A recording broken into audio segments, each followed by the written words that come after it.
Welcome back to the Paddle and Fin Podcast Network. We're brought to you by Yak Gadget. For all your kayak fishing accessory needs, go to yakgadget.com.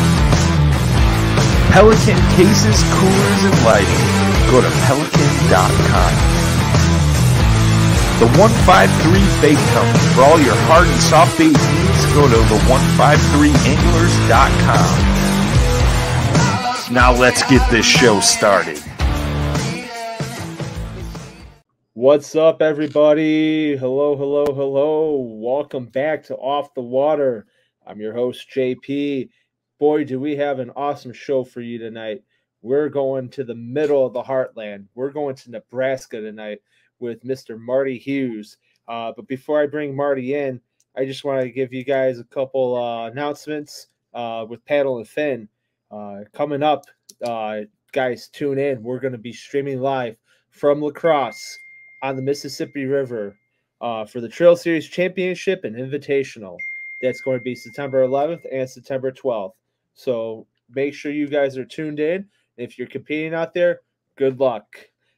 There's another tournament going on, too, that's starting on September 11th at 9:08, which is the 20th anniversary of the Twin Towers.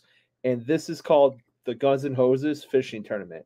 It's brought to you by Behind the Lines Foundation. It is from the 11th until the 26th of the month. You can fish for bass, walleye. There's saltwater category for redfish, trouts. It's on Tourney X. I'm sorry, scratch that. It is on Fishing Chaos. Go check it out on Fishing Chaos. Get registered. All proceeds go to the 9/11 Memorial Foundation. And then there are prizes paid out, too, for this as well. This is going to be an awesome event. And, again, it's first responders, so it's fire versus police, guns and hoses. So, as your fireman here, go red. Just want to give a couple shout-outs to our sponsors, Waypoint, Yak Gadget, Pelican, 153, and Rocktown. Now let's get on this. Let's get off the water. I want to introduce you guys to Mr. Marty Hughes. Marty, what's going on, brother? How are you? Well, I feel like I'm on the water with that kayak and that little lily pad below me. I'm thinking, what's below that, Going pretty good, Jason. Glad to be on here and glad to help you out any way I can. Thank you. So why don't you tell us a little bit about yourself, who you are, a little bit about your background, and then we'll get into the fishing stuff. Sure. Well, I guess I love fishing, especially from a kayak. Been kayak fishing now for about 23 years. Kind of, I guess, one of the pioneers of the sport in the country. And, I love helping other people get out on water. Like this morning, I did a guided trip with my nephew and went catfishing. That was pretty fun. But, just getting people on the water and having fun. I'm an educator. I've been an educator for 40 years. And this is my final year. Congratulations. Yeah, thanks. I have retired a couple times. I'm hoping that this is the cut line for that so that I can pursue some of the things. And I've got a couple grandkids that I like to spend more time with and my family. So see how that goes. Right now I'm a principal in a upper middle-sized school in Nebraska, rural community, Auburn, Nebraska, and who currently has the longest winning streak in the nation in basketball right now. Awesome. At 62 in a row. So pretty cool. Cool. We have a culture there called the Bulldog Way.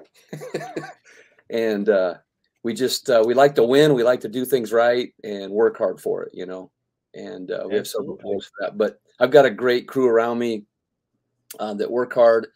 And I'm glad that one of my sons was able to take part in that and be part of that culture before he graduated. But also our community, just about, how in some communities they have the basketball hoops about every driveway. We have that, but we also have a kayak in every driveway now. Nice. Everybody here seems to have a kayak now, and it's growing exponentially from what it was just a few years ago. I remember early or late 90s, early 2000s, and you never saw a kayak. And when I did see one, it was like, I went over to just see who they were, and now they're just everywhere. And it's kind of cool to see that, the growth of it. And of course, you have the podcast and all kinds of media out there on this. And there's still a lot of people out there who want to learn more about it. So anyway, we live in Auburn, Nebraska, and I love it here. It's southeast Nebraska. I did live in southwest Nebraska for 33 years, and that's where we started the kayak fishing. And now we'll retire here, and this is kind of where I went to high school too. So in this area. Cool. Awesome. So let's talk about you being an OG of the sport, man. You've been fishing for over 2 decades. Yeah. So what got you into kayak fishing? Because 2 decades ago, this was unheard of. Kayakers were it was more recreational and whitewater, and everybody fished from a boat. So kind of give us your perspective on being an OG in the game, man. Well, yeah. By the way, I think those marks we put in our hands are permanently there. I go to square day with I can't know if you can see it, but there's my identifier for the weekend. Nice. No, yeah. I'm trying to figure out how to say this. When I first started, it was a kind of a whitewater kayak. I had a little otter kayak, and it had a little hole in it. You put your legs in it and fell asleep. But the reason why I got it, I actually started kayak fishing not intentionally doing that. I had a boat that I bass fished with, and I bought it for the exercise. I was cycling. I thought, kayaking would be pretty cool to do. So I started paddling, and as naive as this is no kidding. I've told this to a lot of people. As naive as I was, I bought a book off eBay on how to do an Eskimo roll because I was a little leery of it. And then I also bought a pair of nose plugs because I thought that if I go under, I don't want the water to go up my nose, because, and I thought I'd get stuck in it. All those things are not true. I tried to fall out once or roll over once, and I fell out of it, just on purpose. But I've never really tipped a kayak in all these years. And then I started seeing fish in the clear water below me, and I just thought, man, I'm gonna get my pole out. And so I brought my pole out, and on the first tug, it was over. I just loved it. Like this morning, I was on full wake with this catfish, and then just pull and drag out and it was epic. And then I lost it, but still, just the tug.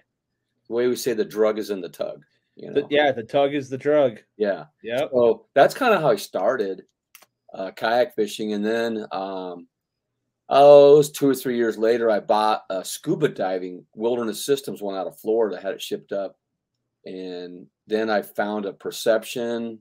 So I basically had like 3 kayaks for a few years there, and nobody would go with me except my kids. And then the guiding thing came up with a guy. He just came, it was like 6 years into it. This guy come up and asked me to take him out fishing, and he wanted me to guide him. And I said, hey, I'll just take you fishing. And he ended up paying me, and my wife was pretty happy about that. The thing was people found out about it. And so I started doing guided trips, and I charged a whopping $25 a day, paid for my gas, and we were catching some big bass. I was very fortunate and blessed to have big fish where I was at the lakes I was fishing in southwest Nebraska. And then it just grew from there. And then I put on a tournament every year, one tournament for several years. And then now you can just about go anywhere. You can pick 2 or 3 in the same weekend locally. Yeah. And get your fix that way, I guess. But no, that's kind of how I started. And talking to Chad Hoover, who's the KBF guy. He was in the Navy at the time, and he was on a ship. We would talk back and forth by phone. I found him on the internet. Found him, Jim Salmons, Dennis Spike, and all 3 of us communicated. All 4 of us, I guess, communicated. And there was another guy in Texas called, his name's like Slow Ride Thompson. He was out there. But really, there was nobody out there really doing it yet too much. It started, Jim Salmons is like, he's the original OG, if you want to say that. Sure. And I fished with him in the ocean before. He's cool, and he gets it. But he's he's the guy. I mean, and he taught me a lot when I went out on his trip with him, because I wanted to learn more about guiding and so forth. But it's been cool to see how it's evolved. And to, you know, there's a lot of guys that have been doing this for a long time. You know, and now you have all, you know, motors and pedals and all the accessories that go with kayak fishing. Pretty much the accessories cost more than the kayak these days. Oh yeah, I mean it adds up. And you know, I you know, coming from my perspective or from where I'm at, I have both I paddle a Vibe Seaghost 130, Mm-hmm. and it's quite funny because when I paddle it, I have that same mindset you do. Hey, I'm going to exercise and fish at the same time. Yeah. I like taking that out onto Lake Michigan because Lake Michigan fishing for smallmouth there is quite simple. You pretty much look for points and sunken debris. Like there's a break wall that's sunken out there. Mm-hmm. There's shoals, and it's crystal clear water, so you can see right down.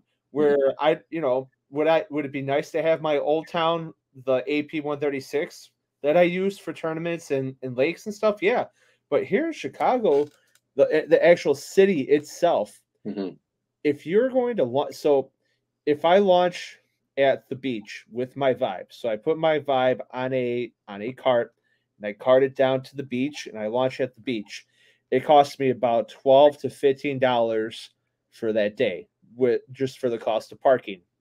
If I was to do it at Burnham Harbor, it costs me a whopping $62. $25 to launch, $27 to park together. So, and it's only a difference of a quarter of a mile. That's it from doing both. So, and Lake Michigan, it does get choppy, but you learn, you get your comfort level, you get your confidence. And I paddle Lake Michigan in a heartbeat all day, knowing what's where and just being able to fish it versus having that autopilot. It'd be nice to have it out there to have spot lock on, but you go back to your roots as a kayak fisherman. That's what I started. I bought a kayak to get to places where the boats can't. When you start turning the kayak into a boat, you kind of start losing the concept of kayak fishing. Yeah. You know? Yeah. And that's, for me, it was difficult to even go from paddling to pedaling, but I found out in tournaments I would get way more casts per hour. I could control the boat a little better, which I don't mind. But I still do paddle.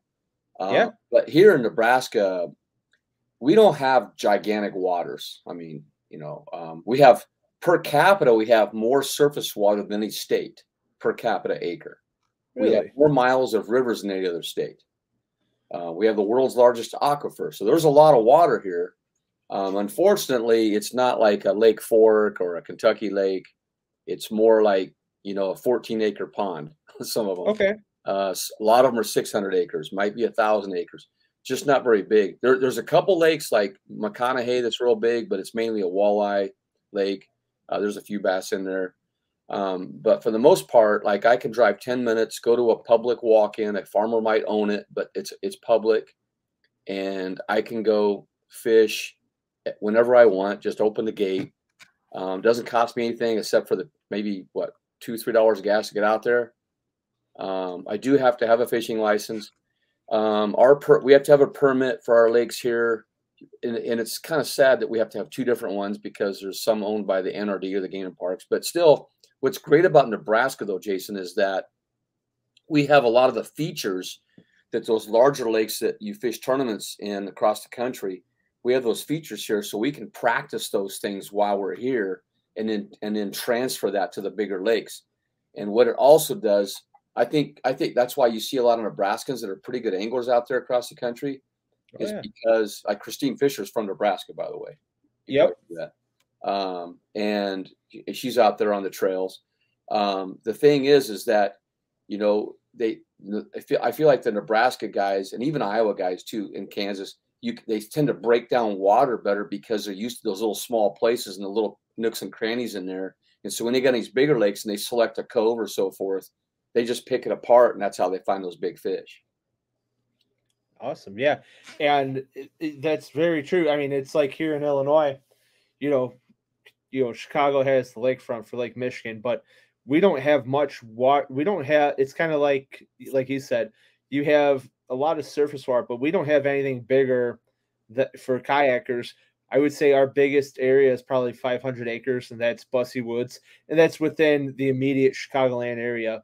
We do have like some quarries that we fish that are 100, 200 acres, and yeah, you figure out those nooks and crannies. You figure out where those bass are pinning those bait fish. You start putting the patterns together, but there's nothing. I mean, unless you start going towards southern Illinois, down towards where Kentucky Lake is. Up here, 4 or 5 hours away, you're very limited as well, and that definitely puts into perspective of breaking down water. I mean, one of you probably know him from the trails as well, Dusty Yacker. Oh yeah. Yeah. He literally lives only 15 minutes away from where I live. Oh wow. But I mean, but breaking down water, that's what we have to do. That's what you do up here. And then, when I went to, I always use Table Rock Lake as like the best example. It's a confidence thing, but fishing quarries in deep water, I was comfortable knowing that, hey, 10 feet shallow is 10 feet deep here. It's relative to the size of the lake when you have depths that are on average 40 to 50 feet where these fish are hanging out at. And same thing with fishing a quarry lake. You're catching fish deep even in the early and late part of the seasons as well, just because depth is relative to that lake. Yeah, I guess there's fish deep, but to me, I always believe that there's always going to be the fish that are shallow, the fish that are deep, and the fish in between. It's just like us. Some people live in apartments, some live in big houses, and some live in small houses. And just I think there's those fish everywhere. But I guess if you're going to find the real big ones, yeah, you might learn how to fish all those elements because or features because that sometimes those big ones will be hanging off, and it depends on the temperatures and time of year and all that. Oh yeah. Yeah, absolutely. So let's talk about Nebraska a little bit in terms of places to go fish or to go fish in Nebraska, because to be honest with you, I really don't know. I don't know a lot. The closest thing to Nebraska that I know of is South Dakota, and that's Devil's Lake.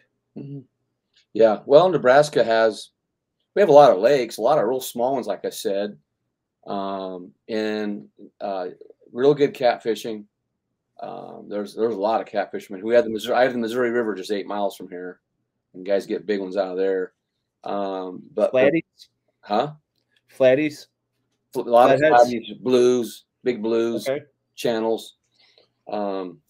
So I guess if you were bass fishing, we have, like around Omaha, Lincoln, there's a lot of, we call them the metro lakes. There's lakes right there but they get hit pretty hard by the population there. But the best places in Nebraska to fish, to me, are in the western part of the state. And that's what's interesting is that the population of kayak anglers is in the eastern part of the state. And I lived in the western part. There's not very many guys that kayak out there. A lot of them are rancher farmer guys, and there's just not a lot of population, but a lot of guys travel there. We have a couple of our tournaments out that way, actually 4. But if the refuge lakes, the sand hills are just chock full of bass up there, and they're chunky bass. They're not the real long ones, but they're chunky and good chunks. Yeah, and the state record is I think 10 pounds 8 ounces, something like that. Okay. And the lake that I fished where I lived in southwest Nebraska by Binkelman, there was Rock Creek Lake, and they just redid it for the second time in 20 years, drained it out, and they shocked the bass before they brought it down, and they took those bass and put them in some Sand Hills lakes up there. One of those bass weighed 13 pounds 8 ounces. Man. Yeah. So he's out there swimming around. He's up. I know the lake he's in, just a matter of getting there. But that particular lake, though, I caught a lot of 22-inch bass out of there in the time I was there. But wow. But I would say that the refuge lakes up by Valentine, those are really good. the interstate has lakes that they're untapped. I was gonna say, don't mind my eyes, because as you're talking, yeah. I'm looking at a Google map right now to kind of put in perspective where this is all at. Yeah, well, what you can do, a person can do, and a lot of things, a lot of these lakes are small, are sand pit lakes. When they built the interstate, they used sand and gravel for the base, and they dug out these pits on the side of the interstate, and now they're filled with the groundwater, and they're usually crystal clear. A lot of this is a funny story, and now that you say that, I noticed that pretty well in this area. So the town Kearney. Kearney. Okay. Kearney. Sorry for the mispronouncement. That's right. So me and my friends were on an RV trip going out there, and we pulled off to the rest stop that is just west of what is this? This is of 44 going north and south on I-80. Mm-hmm. And so we pulled off there. It's about 3 o'clock in the morning, 4 o'clock in the morning. We're just trying to get a couple hours of sleep so we could keep on going out. We're going to our destination is the Tetons. Mm-hmm. And so I'm asleep, and I'm thinking they're messing with the RV. It's shaking back and forth. Like, what the heck? I know what you're gonna say. We had a tornado come roll right by us. Oh, and man. It wound up being an EF0. We found out later, but now that I look at this to kind of put into perspective and think about it, there's where that rest stop was. There is there's quite a few of those like those sandpit lakes. Yeah. In that whole area. There's one directly behind the rest stop. Yeah. There's 1, 2, 3, 4 just to the east on the north side of 80. 1, 2. There's some big ones all over that place. Yeah. Some are private, remember. Some are private. Okay. And I've actually fished that one on the southeast side there that's got gigantic bass. It's private though, but I've gotten on that. It's incredible. That's crazy. Yeah. but there's a lot of big bass along there. And there's just a lot of, they call them WMAs, NRDs, really well-made lakes, good camping here. But we have a lot to offer in smaller lakes. If people are coming through, they want to bass fish, but it's perfect for kayaking. I mean, especially a paddle kayak. Yeah, absolutely. Yeah, I mean, those are small enough waters. Heck, you even pull off at the rest stop.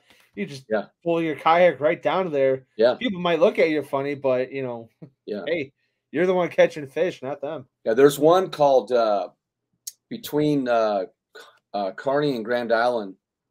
There's one called War Axe, and that one's got smallies in it. And cool. And it's every time I go through there, I stop there, and you can usually catch a 17 or 18-inch smallie every time. Out of that. Wow, that's I see. I think I see that lake you're talking about. It's right off the Platte River. Platte River, yeah. Yep.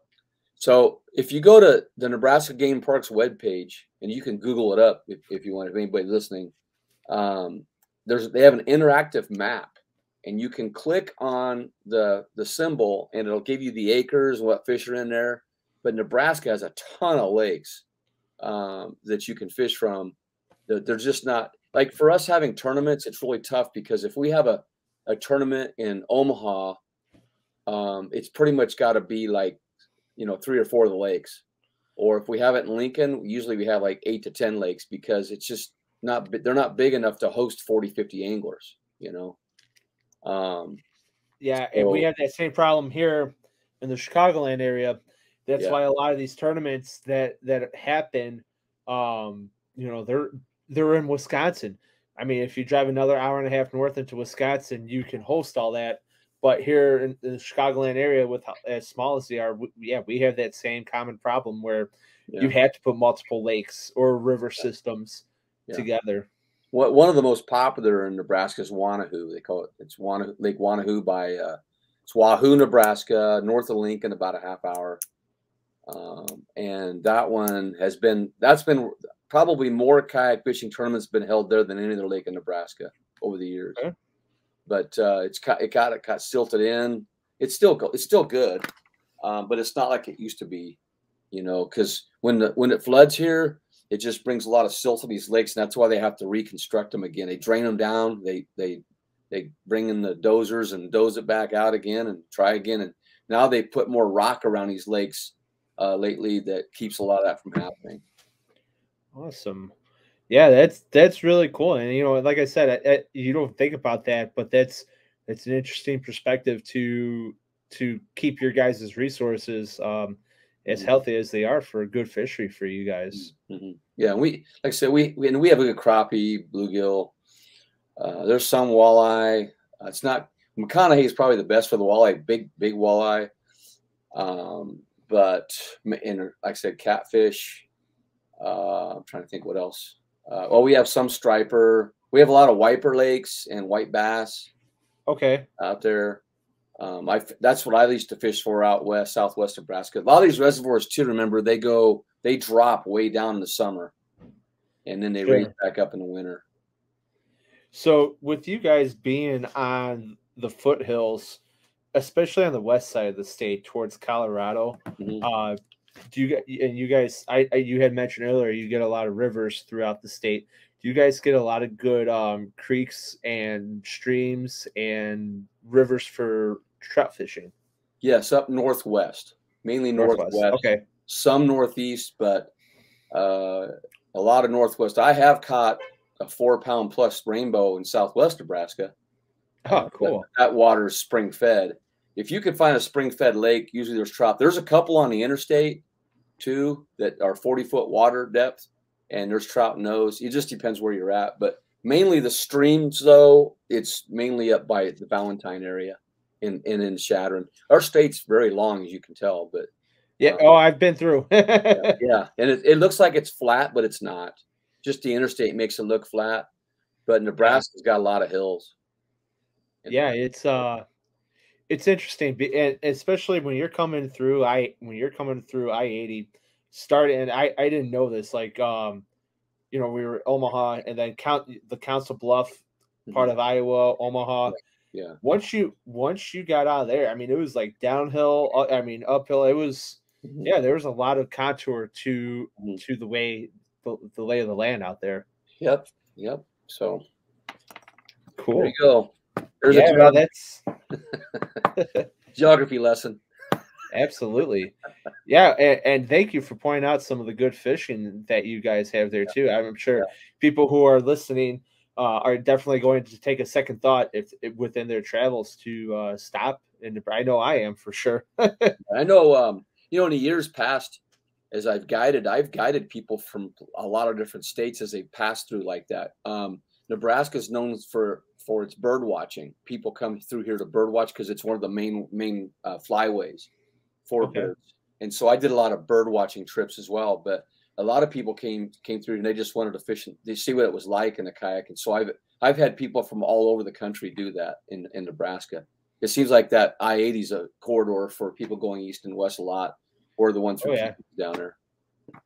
Yeah, absolutely.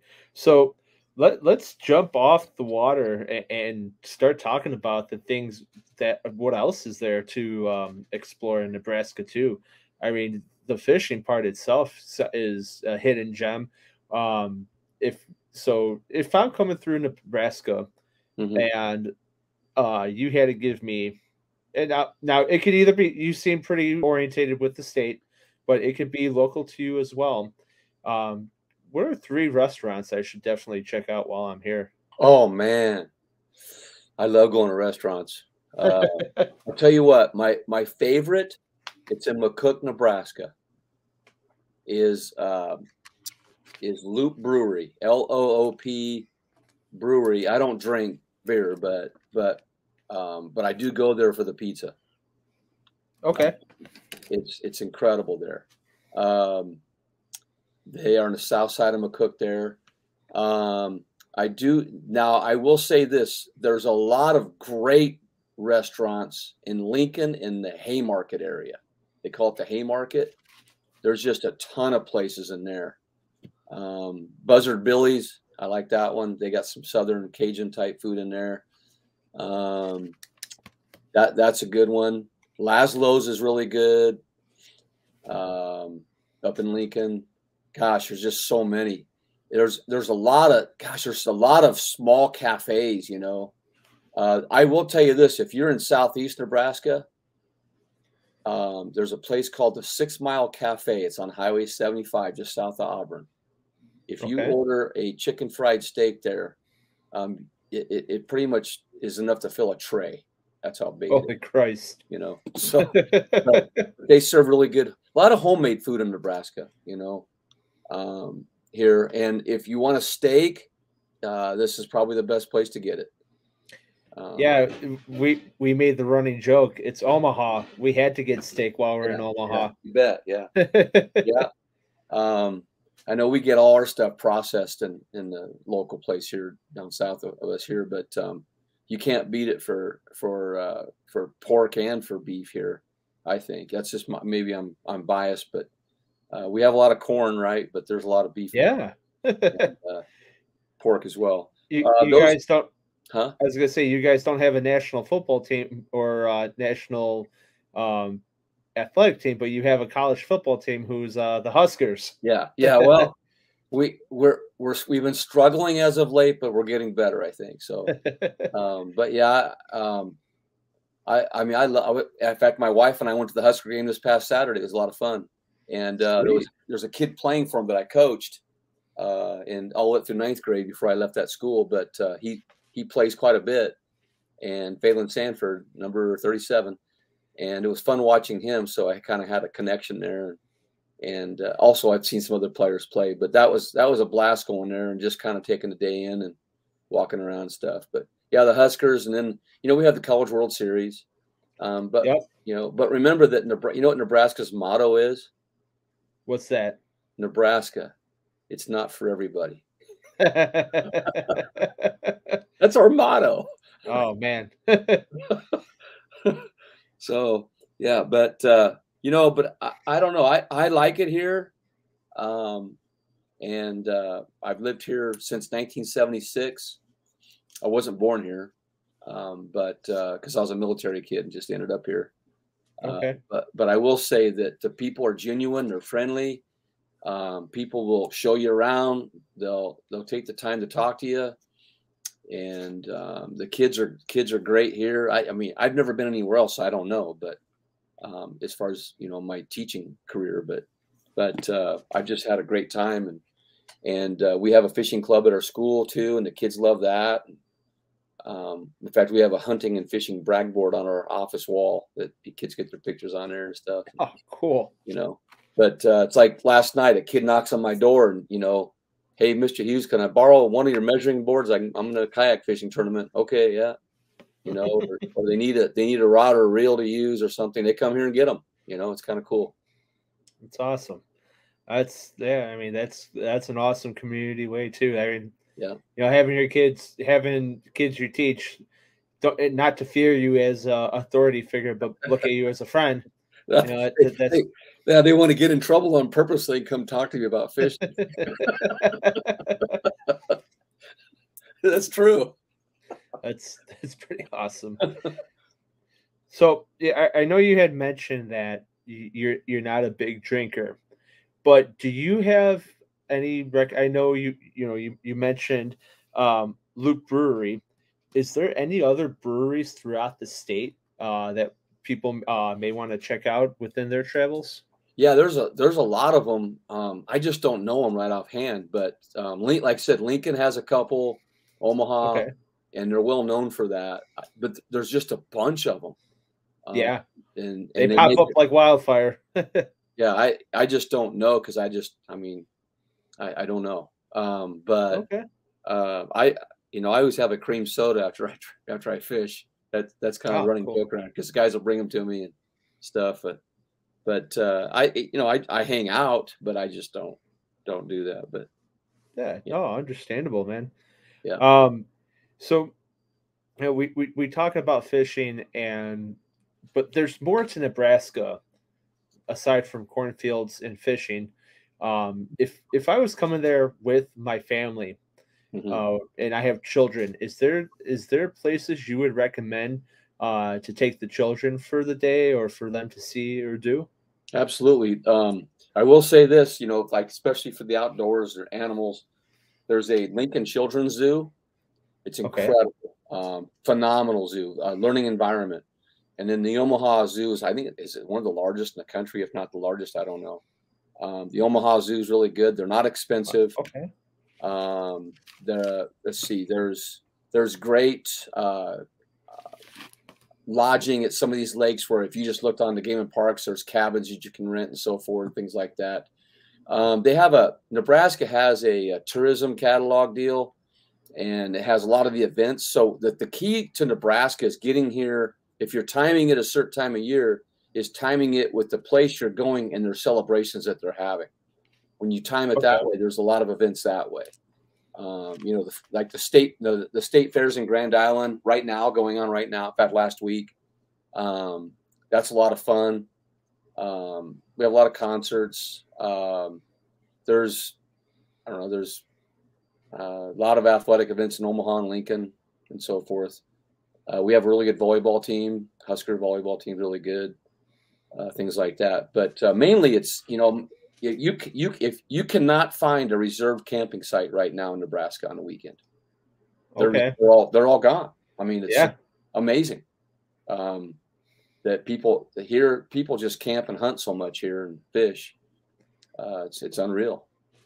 And that's a great statement, because that actually follows into my next question. What does your guys' state park systems look like? Aside from, hunting and fishing, is there good places for, mountain biking?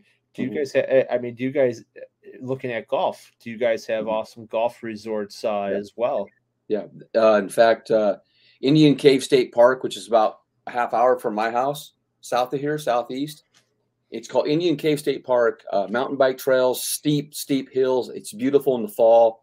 Camping every weekend. Pretty much people there all year, just about. Awesome. Right on the Missouri River. It's scenic views. You got the Lewis and Clark expedition that went through there. There's some old museum stuff in there as well. And then what else am I going to say? You asked another part of that question. Do you guys, so like the state parks, and then do you do you guys have golf courses? Yeah. Golf courses. Yeah. There's some great golf courses. McCook, Nebraska is known for theirs. Gothenburg, Nebraska, those are out west. Omaha and Lincoln have some incredible golf courses. My son worked at Arbor Links up here in Nebraska City. That's a lot of guys go there. A lot of your big time guys go there. Okay. And then there's that one that Michael Jordan flew into north of North Platte there. Gosh, I can't think of the name of it. It's up by Mullen, Nebraska. But it's it's very private one. But yeah, there's some good golf courses here too. But those camping places. Oh, and the other one is Ponca. That's northeast Nebraska. That's a really good place. It's up by Yankton, kind of South Dakota area. That's the Lewis and Clark area. There's some backwater, kind of like the lacrosse thing, with the Missouri. Okay. Yeah, a little stretch like that. I fished up there a little bit. It's pretty good. And then trying to think of any other state. Oh, and it's Shadron. If you're in northwest Nebraska, Shadron is a phenomenal area. Southwest Nebraska is phenomenal for views. So those cool. But Valentine to me and Merritt Lake, that's really neat there too. Cool. Now, obviously, you guys are in the Midwest just like us. You guys get some pretty hard winters. But on the I would say more west side, is there good skiing, snowboarding, wintertime activities over that way? Just being closer to the mountains, or not unless you get your tractor out and pull it behind it in the snow. Or four-wheeler. There's not much here for snowboarding. And things like that. We have hills, but not those kind of hills. But a lot of guys, I mean, there's like some cross-country skiing, things like that, but it doesn't last very long. Even the ice fishing season is not real long here. Oh, really? in the southern, especially the southern half of the state. And it lasts a little bit, but not. It's generally a few weeks, but it's not months for that. All right. Hey, I was thinking, I was under the impression it was longer, so that's something new that I learned as well tonight. Cool. And then the last question I had about, things to do off the water. Is there any place you would recommend for terms of lodging or all-in-one package, or somewhere, if you had to point somebody to say, hey, when you come to Nebraska, this is one place you have to go. This is a one-stop shop. This is going to be everything of your whole trip. Where would that be? Wow, you got me on a spot there, Jason. There's so many places I've stayed. Gosh, there's a lot of private places. Oh man. I guess the most epic one for me, and it's a real small one, but it's at Rock Creek, Southwest Nebraska. And man, I can't even think of the name of it right now, but there's a little cabin there that I rented that's really cool. And it's in the middle of basically sandhill type stuff, but golly, I can't think of it. But if you just look on the travel tourism guide, they're in there. I mean, there's all.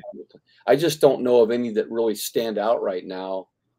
The Platte River State Park has great lodging in there, pretty cool stuff in there. But I don't. Most places are mainly camping, where we've stayed and so forth. On that. Cool. Is there anything that you wanna point out that maybe I didn't pick up, or that we didn't mention, that you want to throw out there for people coming to Nebraska for them to check out, or any of your flavor or touch to it?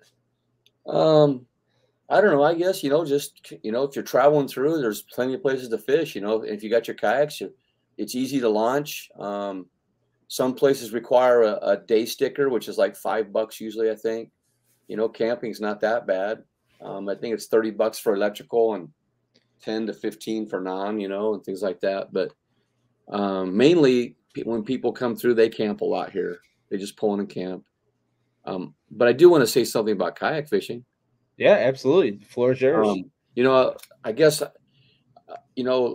I guess I'm big on wearing a PFD, Yep. And I just want to tell everybody out there that, sometimes I know they might seem uncomfortable, but they will save your life. And I've been part of 3 life-saving experiences for people that didn't have them, and all 3 have survived, but they wouldn't have if we wouldn't have been there, And so I just encourage everybody to wear one at all times, and whether it's an inflatable or the kind I wear, the vest, whatever. But and the other thing is dress to swim, whether it's cold or warm, those kind of things.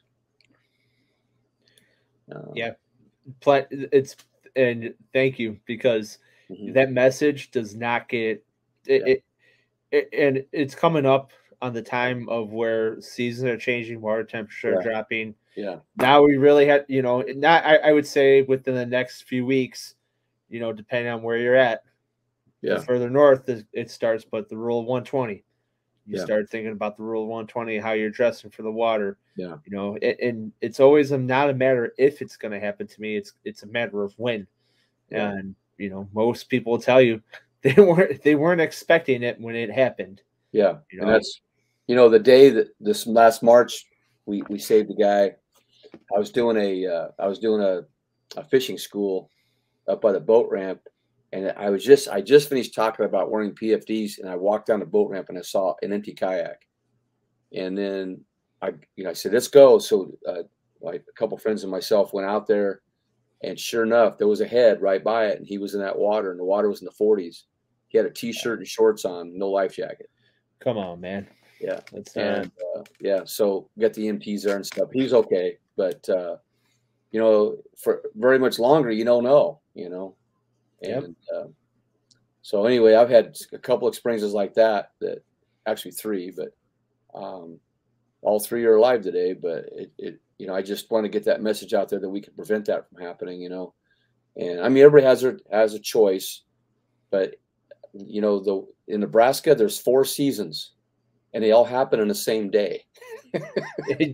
Welcome to Chicago. Yeah. So, you know, Yep. you can have a blizzard and rain and heat and wind, you know, all in the same day, and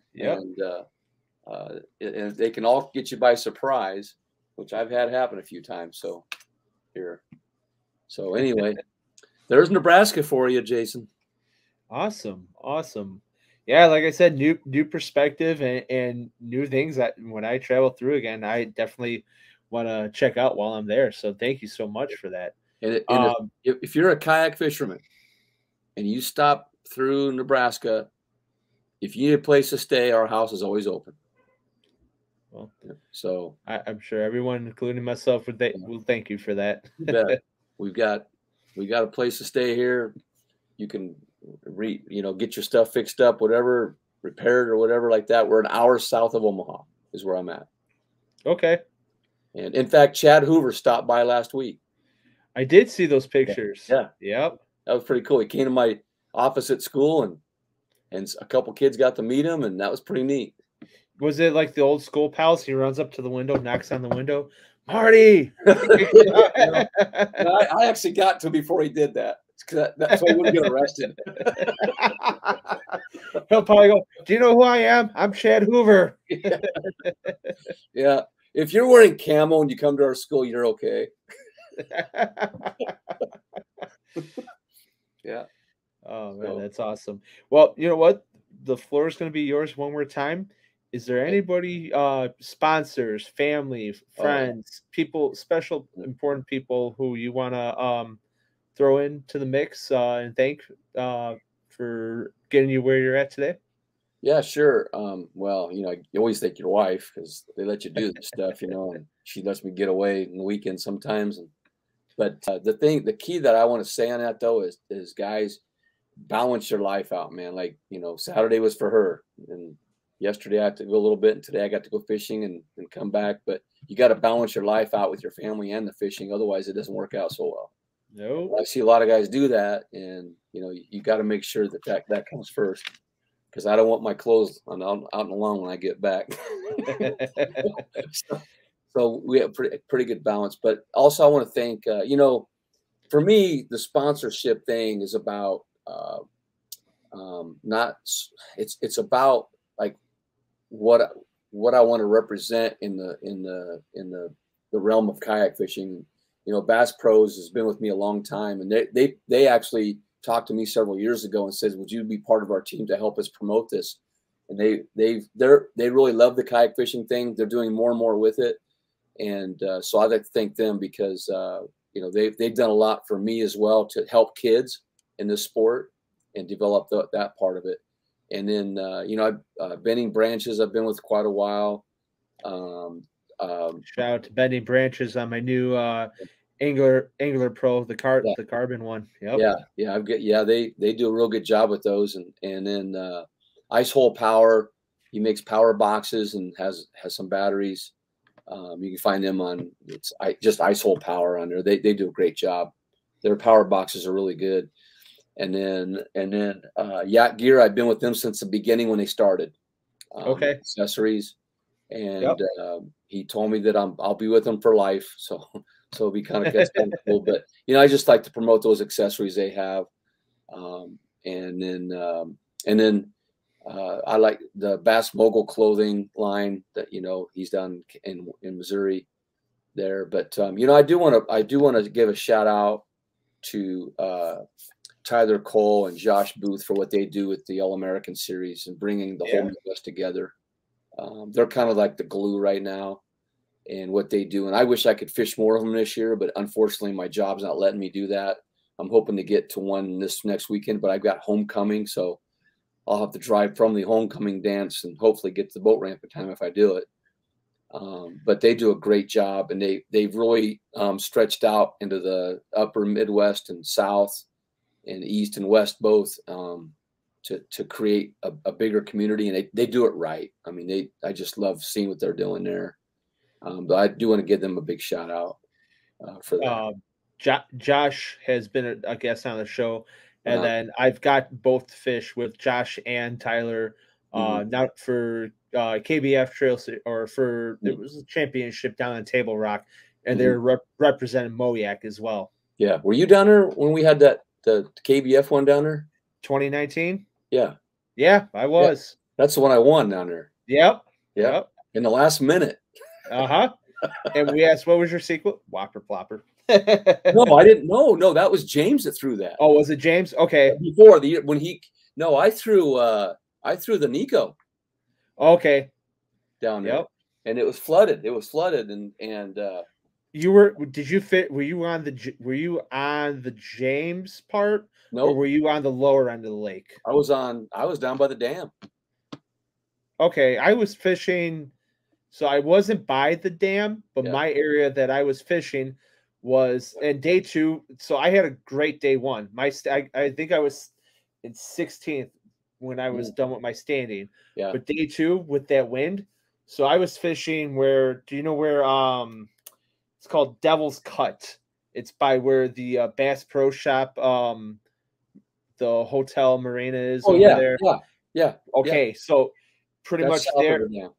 Yep, south of the dam, going pretty much. I was all the way pretty much on the Arkansas border over there, and fishing that entire. But once it was like a wind tunnel, man. I couldn't even stay. I had my Predator PDL, and it was choppy. I mean, and by the time when I realized I had 5 fish and I submit them, guess what I forgot to do? Your identifier. My identifier. Yeah. Yep. Wow. Yeah, so my 5 fish didn't count. So I wound up dropping down, but I got my personal best smallmouth there. Day 1, I got 21 1/4 inch largemouth for the big bass of the hour. Wow. Yeah, dude, it was a great. I mean, I had a blast. Yeah, and I can't wait to get back to Table Rock. That's a great fishery. That's a fun place to fish. Yeah, I got my personal best smallie there, 20-incher on day 1. Yep. And then that's cool. And then the funny thing was Nate Gloria, who was right by me there, he actually had hooked that fish maybe 10 minutes before I caught it. Okay. His lure was in its mouth. Oh wow! So you give him his lure back, and then I said, "Hey, fish? Nate, thanks." But I didn't even know he had caught it. I just went in that area, and then I said, "Hey, Nate, I caught a 20-incher," and I said, "This fell out of it," and it was his lure. So anyway, and then 1 second. You keep going. I just want to show you. Okay. Day two though, they were I used a fluke too, weightless fluke, but day 2 though, I didn't do so good because they were pulling water out of there, and so all the stuff I was fishing didn't have any fish in it. So I didn't do very good on day 2 there. Do you remember this picture? I don't know if I can hold it. Oh well, that's a long time ago. 2000. Yeah. We posed in front of that deal. Yeah. Yep. Yeah. I remember that. Yep. Yep. Well, see, that one was the year before though. That one there. So the one I fished was 2020 maybe. Okay. 2020 I didn't get down because of COVID. Okay. Yeah, that's we didn't have an awards thing, but that's the year that James was right by me and he threw the whopper plopper and put up 90-something inches that day. Okay. Day 2. No, I didn't do as well on that one. 20-something. Yeah, 2019 because being in public service and the city that I live in, we had very, very strict travel restrictions that were in place at that time. Yeah. So yeah, I got to go there, and I went to Bull Shoals that spring too. Ah, sweet. Yeah, Bull Shoals looks fun. And there's another place even further. We were just talking about that we want to get. You probably know Cody Milton. Yeah. He does guiding on the White River. So we were talking about going down there for trout fishing while we were down there too. Yeah. Yeah. And anybody that wants to come in Nebraska and went guided, we're pretty cheap. $100 for catfish and $150 for bass. Full day. Cool. $50. Oh man. Yeah. Cool. And I'll put you on fish. Nice. All right, Marty. Well, we're gonna be wrapping it up here, man.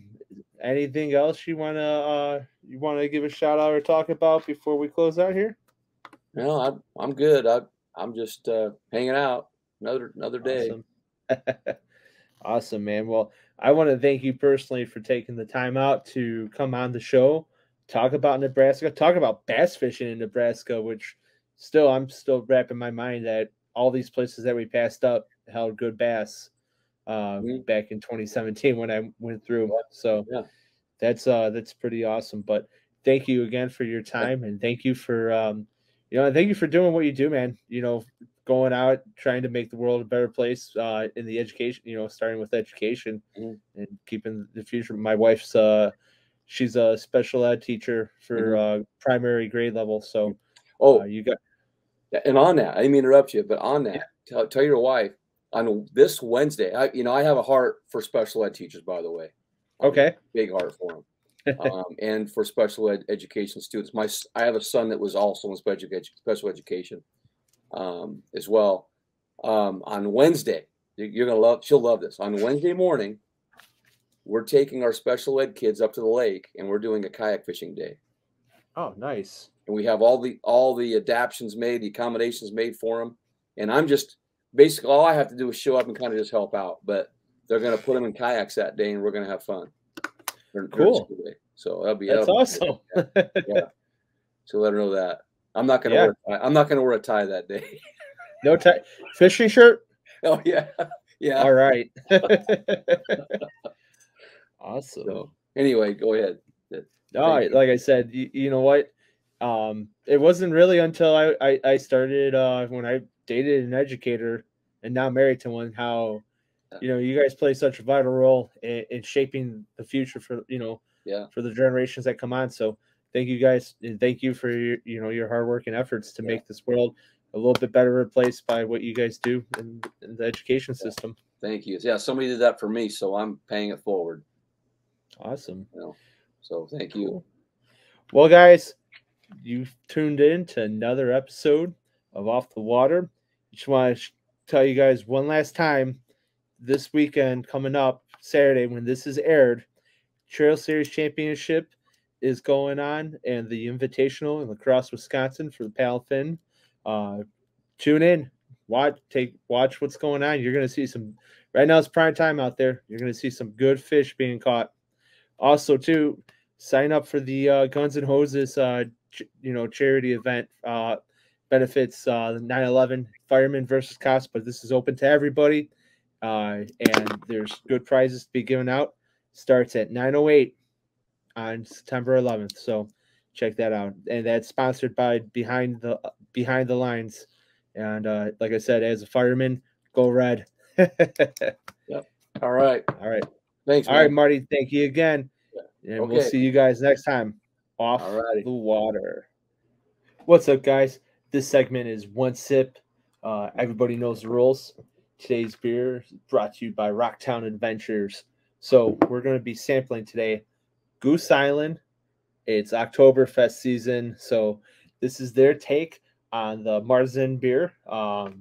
So they're the German style. For those who aren't familiar with Oktoberfest, it is a month-long celebration in Germany, specifically Munich, about culture of Bavarian culture, food, being together, and the biggest thing, beer. So, without any further ado, this is One Sip.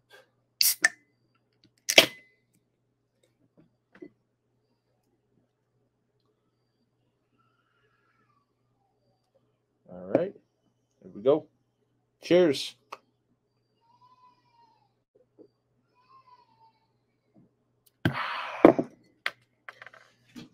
Man, I love Oktoberfest. I love the month of September for Oktoberfest beers because they're malty, they're sweet, they go down nice, they taste good with sausage and pastries, and it's just an overall great beer. But Goose Island's version of it, pretty spot on, man.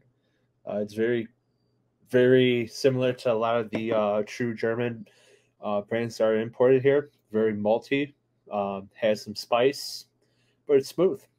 Out of 5 stars, I give this a good 4. It's a solid 4-star. So that's been this. This has been one sip. Everybody knows the rules. Peace. Thanks for tuning in to another killer episode on Paddle and Fin. Don't forget to go check out our website at paddle_and_fin.com. Don't forget to check out the YouTube channel at Paddle and Fin. If you got a question, comment, want to hear from a future guest on a future episode, feel free to email us at paddle_and_fin@gmail.com. Don't forget to follow us on social media at Paddle and Fin on Facebook and Instagram. Shout out to our show supporters, Angler. The Angler button and app just makes for a better time on the water and creates a virtual logbook for every fishing outing out on the water. Shout out to Rocktown Adventures, located in Northern Illinois, for all your kayaking, camping, and hiking needs. Shout out to Jigmasters Jigs. When in doubt, get the jig out. Go to jigmasters.com.